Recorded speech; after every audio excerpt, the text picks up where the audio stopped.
Señoras y señores, las palabras de bienvenida en representación del presidente de la Cámara de Senadores y del Congreso Nacional, senador Fernando Lugo, a cargo del presidente de la Comisión de Derechos Humanos de la Cámara de Senadores, Hugo Richard.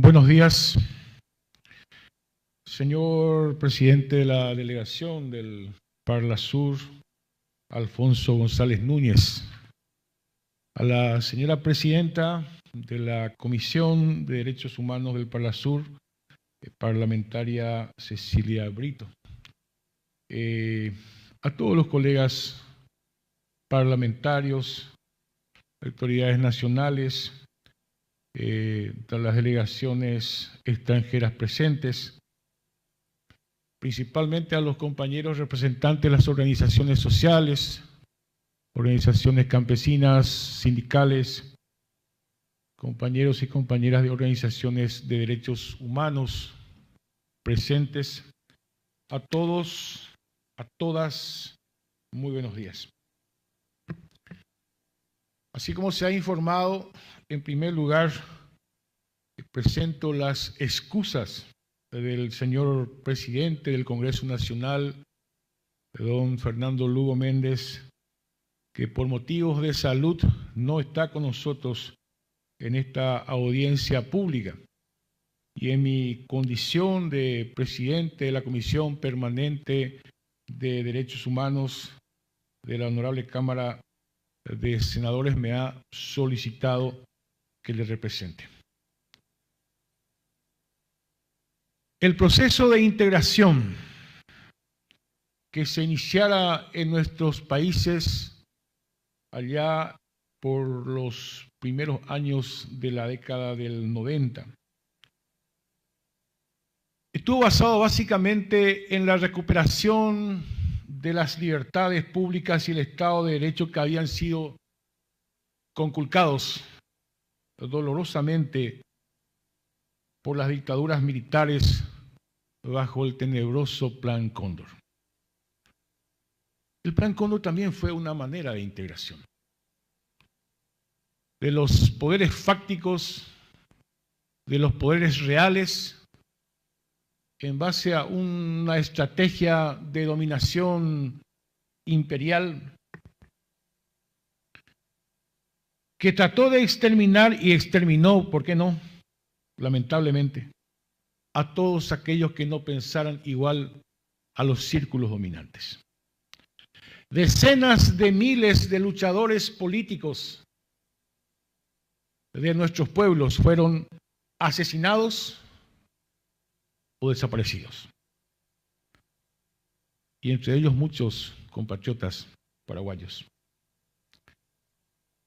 Respondían evidentemente a un plan del imperio de turno para hacernos más dependientes y apropiarse de nuestras riquezas y nuestros recursos naturales. Por eso es que la recuperación de las libertades públicas en nuestra región, aun con sus falencias, aun con sus errores y aun con las amenazas que muchas veces en estos años hemos enfrentado, pero esas libertades y el derrocamiento de esas dictaduras era el fin, por lo menos era el deseo de gran parte de nuestros pueblos, que era el fin de una era de persecución, de exilio, de cárcel, de torturas, de la desaparición y de los asesinatos políticos impunes. El Mercosur surgió así, con una carga de esperanza en materia política, social, económica.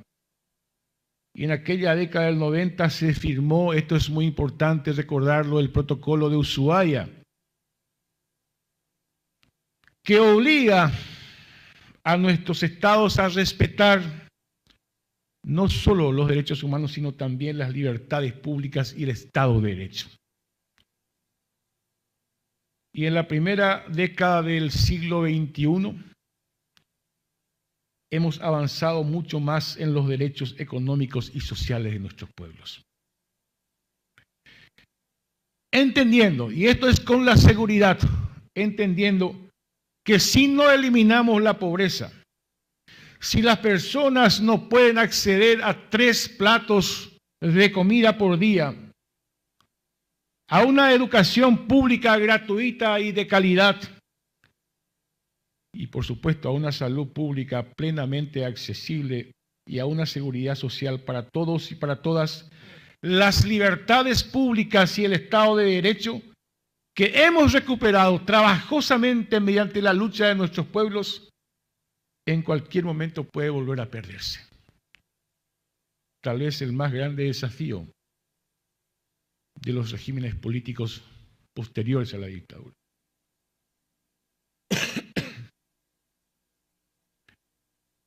Así también, hablando de amenazas, en esta segunda década del siglo XXI hemos atravesado situaciones difíciles y nuevas estrategias que acechan sobre nuestros procesos de consolidación de la democracia. Situaciones difíciles en nuestros países, comenzando por Paraguay, año 2012. Siguió con Brasil. O también podemos hablar del proceso que vive el pueblo venezolano en este momento. Fuerzas extraterritoriales, como siempre, buscan, y en ciertos casos lo han conseguido, desestabilizar gobiernos democráticos, desconociendo la voluntad popular, en hechos que son de extrema gravedad y que nos llevan evidentemente a tener la conciencia histórica de que no podemos bajar la guardia ante los enemigos históricos de nuestros pueblos. Esta audiencia es en particular sobre los derechos humanos en el Paraguay. Y eso necesariamente nos lleva, y hablando de conciencia histórica, a recurrir a una memoria, a nuestra memoria histórica, porque hablando de la violación de derechos humanos, el pueblo paraguayo soportó el peor genocidio de América Latina por causa de la guerra de la Triple Alianza. Una guerra impulsada por las oligarquías regionales, inclusive la oligarquía local, con el apoyo del poder colonialista o imperial de la época.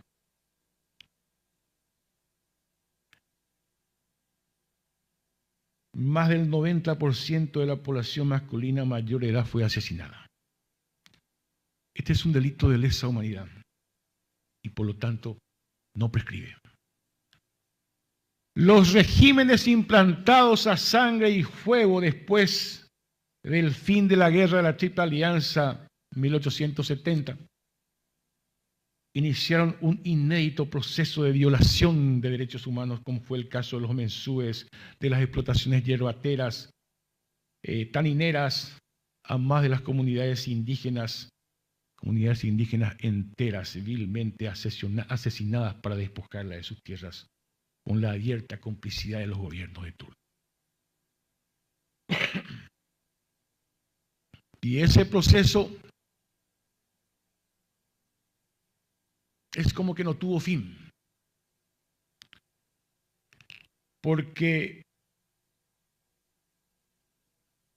llegamos a la dictadura del general Alfredo Stroessner como continuación de ese proceso de dominación, de 1870, cristalizado seguramente como modelo de dominación violenta, excluyente, en el año 1954. La dictadura de Alfredo Stroessner, la que violó en forma sistemática y planificada todo tipo de derechos humanos, con centenares de asesinados y desaparecidos, miles de torturados y presos, centenares y miles de exiliados. además, el drama del Paraguay. Porque la historia del Paraguay no podrá ser comprendida si no comprendemos la lucha por la tierra, sus conflictos y sus tragedias. El latifundio, con la complicidad del poder de turno de la época de la dictadura, se apropió ilícitamente de casi 8 millones de hectáreas, el 20% de la superficie del país. Como bien lo indica el informe final de la Comisión de Verdad y Justicia que se publicó en el año 2008 y hasta hoy.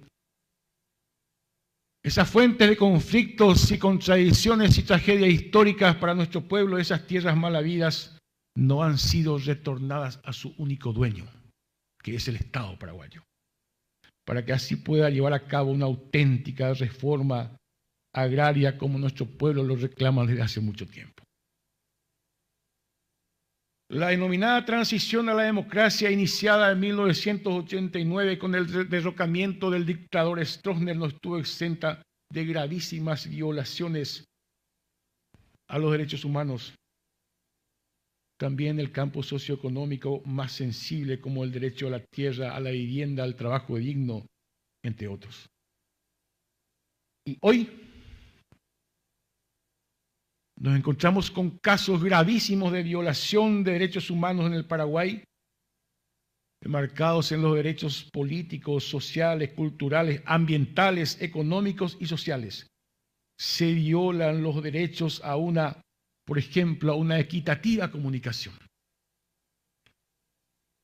Es hora de que en nuestro país iniciemos un debate a fondo, profundo, sobre el papel mediático de los poderosos grupos empresariales de comunicación y el papel de las radios comunitarias como parte de un proceso de democratización de la comunicación en nuestro país.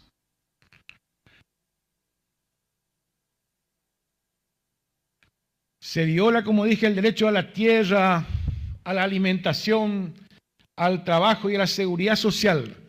Desde el 2013 dramáticamente hemos empeorado en el respeto a los derechos sindicales en el Paraguay.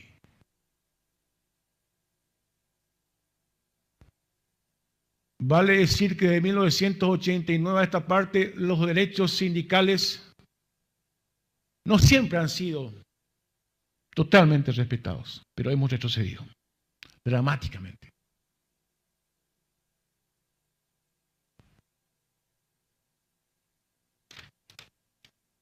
Hoy hay otros casos particularmente graves y emblemáticos.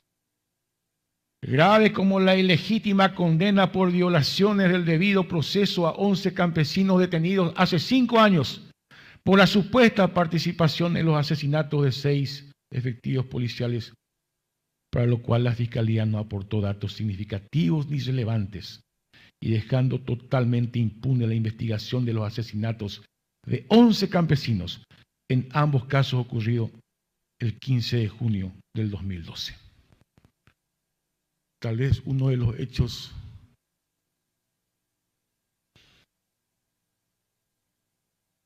que se resume en el título de la campaña. ¿Qué pasó en Curuguatí?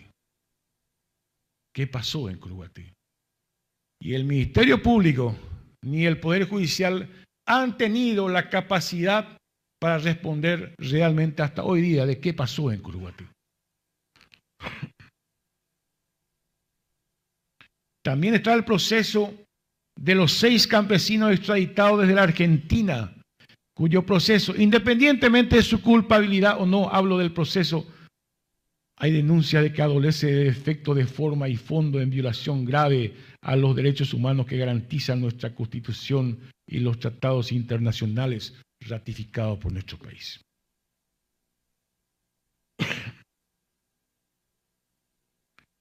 Tenemos el caso de los campesinos y campesinas que se movilizan y están acá, en la plaza, que igualmente reclaman un trato justo y equitativo sin recibir nada significativo a cambio, mientras poderosos latifundistas son privilegiados con liberaciones impositivas y una legislación tributaria mucho más baja que cualquier otra área productiva en nuestro país. Hay muchos casos más. Nos sigue doliendo el caso Guajorí, nos sigue doliendo el caso Itacrí. También está el caso de la persecución, como ya dije anteriormente, contra las radios comunitarias y también, recordemos, a los periodistas recientemente despedidos aparentemente por diferencias ideológicas con las líneas editoriales de las empresas de comunicación donde trabajan. Yo decía que en el 2013 a esta parte estamos retrocediendo dramáticamente ante un poder ejecutivo cuya representación claramente tiene sesgos autoritarios, muchas veces con la complicidad o la influencia sobre el Ministerio Público o sobre el Poder Judicial, constituyen evidentemente una amenaza para los derechos humanos en nuestro país. Solamente quiero mencionar los sucesos del 31 de marzo y 1 de abril de este año. Por disputas políticas, por nuestras diferencias políticas, yo resumiría solamente de esta manera. El poder del Ministerio Público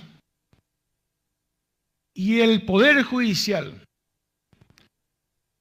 si son capaces, y deberían de demostrar que son capaces, no solamente de enfrentar, sino incluso de denunciar posibles presiones políticas, viniera de donde vinieran. Pero hay 3 casos que esperemos que se investigue profundamente, rigurosamente. Uno es el atropello a un local partidario, sin orden judicial, en la madrugada del 1 de abril. El asesinato de un joven dirigente del Partido Liberal Radical Auténtico. Y el atropello y la quema del Congreso Nacional. Si no somos capaces de enfrentar con rigurosidad esos hechos, no podemos exigirles ni al Ministerio Público ni al Poder Judicial una tarea eficiente en este sentido. Espero que esta sea una audiencia pública con participación principalmente de la ciudadanía. La ciudadanía tiene la palabra para denunciar cada uno de estos hechos. La ciudadanía tiene hoy la posibilidad de evaluar el desarrollo en materia de derechos humanos, sus avances, sus retrocesos y sus riesgos en el Paraguay. Muchas gracias.